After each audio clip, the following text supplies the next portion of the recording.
Hi guys, in this video I'll tell you how to fix too many requests. Please try again later on Genshin Impact.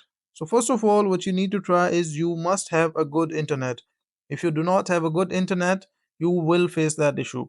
If you have a good internet, so what else can you try? Simply go to the Play Store and search here Genshin Impact.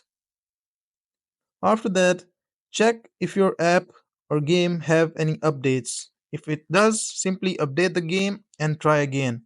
It will work.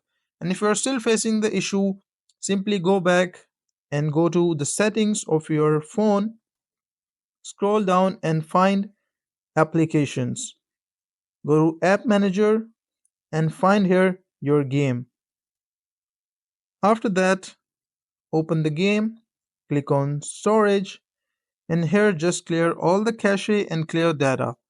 So once you clear the data, you can try again and this will work for you. So that is a simple process of how to fix too many requests. Please try again later on Genshin Impact.